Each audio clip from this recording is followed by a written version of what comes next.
நம்ம இன்னைக்கு இந்த வீடியோவில் என்ன பார்க்க போகிறோம் அப்படின்னு கேட்டிங்கன்னா, இங்கிலீஷ் எப்படி ஃப்ளூயண்ட்டாக பேசுறது, நம்மளோட கம்யூனிகேஷன் ஸ்கில்லை நம்ம எப்படி டெவலப் பண்ணுறது அப்படிங்கிறது தான் இந்த வீடியோவில் நம்ம பார்க்க போகிறோம். 5 டிப்ஸ் பார்க்க போகிறோம். ஸோ இந்த வீடியோ நீங்கள் ஃபர்ஸ்ட் டைம் பார்த்துட்ருக்கீங்க இல்லை சப்ஸ்கிரைப் பண்ணாமல் பார்த்துட்ருக்கீங்க அப்படின்னா மறக்காமல் சப்ஸ்கிரைப் பண்ணிவிட்டு பெல் ஐக்கானையும் ப்ரெஸ் பண்ணிக்கோங்க. ஏன்னா இந்த சேனலில் வரக்கூடிய வீடியோஸ் எல்லாமே யூஸ்ஃபுல்லான வீடியோஸாக தான் இருக்கும். ஸோ இப்போ நம்ம வீடியோக்குள்ளே போகலாம். ஸோ இங்கிலீஷ் அப்படிங்கிறது பார்த்திங்க அப்படின்னா ஆரம்பத்துலேருந்தே நம்ம ஸ்கூலிங்ஸ்லேருந்தே நம்ம ஸ்கூல் படிக்கிறதுலேருந்து காலேஜ் முடிக்கிற வரைக்குமே இங்கிலீஷ் அப்படிங்கிற ஒரு சப்ஜெக்ட் நம்மளுடைய சப்ஜெக்டில் இருக்கும். சப்ஜெக்ட்ஸில் அது ஒரு சப்ஜெக்டாக இருக்கும். ஸோ நம்மளுக்கு எதுவுமே இங்கிலீஷில் தெரியாதது அப்படிங்கிறது எதுவுமே இல்லை. நார்மலாக பேசிக் கான்செப்ட்ஸ் தான் நம்மளோட ஃப்ளூயன்சிக்கும் பேசிக் கான்செப்ட்ஸ் தான் யூஸ்ஃபுல்லாக இருக்கும். ஸோ இப்போ நீங்கள் சப்ஜெக்ட் ஓரியன்டாக படித்ததை உங்களுக்கு நிறைய கண்டென்ட் தெரியும், இங்கிலீஷில் உங்களுக்கு நிறைய கண்டென்ட் தெரியும் அப்படின்னாலும் அதை எப்படி கம்யூனிகேஷன் ஸ்கில்லாக கொண்டு வரது அப்படிங்கிறது நிறையா பேத்துக்கு தெரியாமல் இருக்கும். ஸோ அதுக்கான இந்த 5 டிப்ஸ் தான் நம்ம இந்த வீடியோவில் பார்க்க போகிறோம். ஸோ அதில் ஃபர்ஸ்ட் டிப் என்ன அப்படின்னு கேட்டிங்க அப்படின்னா, ஃபர்ஸ்ட் ஒரு மிஸ்டேக், நான் பேசினா தப்பாயிருமோ, நம்ம இங்கிலீஷில் பேசினா தப்பாயிருமோ அப்படிங்கிற அந்த ஒரு பயத்தை விட்டுருங்க. அதுதான் முதல் விஷயம். என்ன உங்கள் மைண்டுக்கு வருதோ அதை நீங்கள் பேசுங்க, அதாவது இங்கிலீஷில் பேசுங்க. ஸோ ஒருவேளை இது கிராமர் மிஸ்டேக் ஆயிருமோ, இல்லை நான் பேசுகிறதுல கிராமர் மிஸ்டேக் இருக்கோ அப்படிங்கிற அந்த ஒரு வீண் பயத்தை நீங்கள் விட்டுருங்க. ஸோ அதுக்கப்புறம் திங்க் இன் இங்கிலீஷ், ரெண்டாவது ஸ்டெப் இது தான்.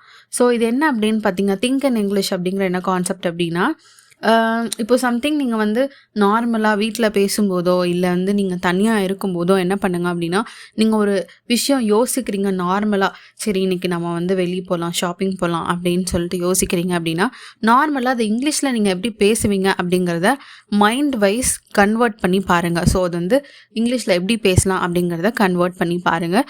ஸோ அது உங்களுடைய நெக்ஸ்ட் லெவல் ஆஃப் கான்ஃபிடென்ஸை இன்க்ரீஸ் பண்ணுறதுக்கு நல்லாவே ஹெல்ப்ஃபுல்லாக இருக்கும். மூணாவது விஷயம் என்ன அப்படின்னு பார்த்தீங்கன்னா, உங்களுக்கு நீங்களே பேசிக்கோங்க. ஒரு மிரர் முன்னாடி போய் நின்றுக்கோங்க. ஸோ அது மிரர் முன்னாடி நின்றுட்டு நீங்கள் பேசுகிறது உங்களுக்கு ஒரு கான்ஃபிடென்ஸை அதிகமாகவே கொடுக்கும். அதாவது இதுக்கு இன்னொரு ஹெல்ப்ஃபுல்லான ஒரு விஷயம் என்ன அப்படின்னு பார்த்தீங்கன்னா, நீங்கள் பேசும்போது நீங்கள் என்ன பேசுகிறீங்க, நீங்கள் பேசுகிறது தப்பாக கரெக்டாக அப்படிங்கிறது நீங்கள் உங்களே பார்த்து பேசும்போது அது ஈஸியாகவே உங்களுக்கு புரிய வைக்கும்.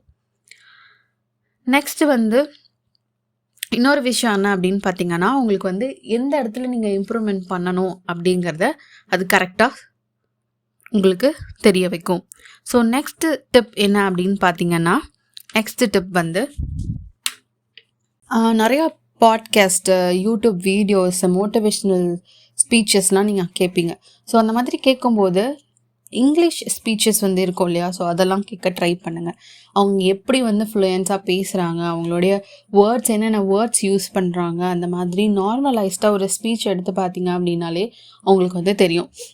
ஸோ அதை யூஸ் பண்ணி நீங்கள் படிச்சுக்கலாம். ஸோ அதாவது கேட்டுக்கலாம். அந்த ஸ்பீச்சஸ்லாம் கேட்கும்போது உங்களுக்கே தெரியும் நீங்கள் எப்படி பேசலாம், எந்த மாதிரி வேர்ட்ஸ் நீங்கள் யூஸ் பண்ணலாம், எப்படி ஃப்ளூயன்சி இருக்குது அப்படிங்கிறத நீங்கள் தெரிஞ்சுக்கலாம். லாஸ்ட்டாக பார்க்கக்கூடிய டிப் என்ன அப்படின்னு பார்த்தீங்கன்னா, ப்ராக்டிஸ். ஸோ ப்ராக்டிஸ் அப்படிங்கிறது எந்த ஒரு விஷயமா இருந்தாலும் ப்ராக்டிஸ் அப்படிங்கிறது ரொம்பவே முக்கியமான ஒரு விஷயம். ஸோ நார்மலாக நீங்கள் ஒரு ஆக்ஷன் பண்ணுறதுக்கும் ப்ராக்டிஸ் பண்ணிட்டு அதை பண்ணுறதுக்கும் நிறையாவே டிஃப்ரென்ஸ் இருக்கும். ஸோ நிறையாவே உங்களுக்கு அதனுடைய பெனிஃபிட்டும் நிறையாவே கிடைக்கும். ஸோ அதாவது அதனுடைய அவுட்கம் நல்லா இருக்கும் அப்படின்னு சொல்லலாம். ஸோ ப்ராக்டிஸ் அப்படிங்கிறது ரொம்பவே முக்கியம். ஸோ நார்மலாக நீங்கள் இந்த எல்லா 4 டிப்ஸையும் ஃபாலோ பண்ணிட்டு கடைசியாக பார்க்க போகிறது ப்ராக்டிஸ். ஸோ இந்த ப்ராக்டிஸ் அப்படிங்கும்போது உங்கள் ஃபேமிலி மெம்பர்ஸ் கூடயோ இல்லை உங்கள் ஃப்ரெண்ட்ஸ் கூடயோ இல்லை பக்கத்தில் இருக்க நெய்பர்ஸ் கூடயோ இல்லை நீங்களே உங்களுக்கு பேசிக்கிற மாதிரி ஸோ இங்கிலீஷில் பேசுகிறதுக்கு ட்ரை பண்ணுங்கள். ஸோ இது ரொம்பவே ஹெல்ப்ஃபுல்லாக இருக்கும். இந்த மேலே சொன்ன இந்த 5 டிப்ஸையும் நீங்கள் கரெக்டாக ஃபாலோ பண்ணிங்க அப்படின்னா கண்டிப்பாக உங்களுக்கும் இங்கிலீஷ் ஃப்ளூயன்சி நல்லாவே வரும்.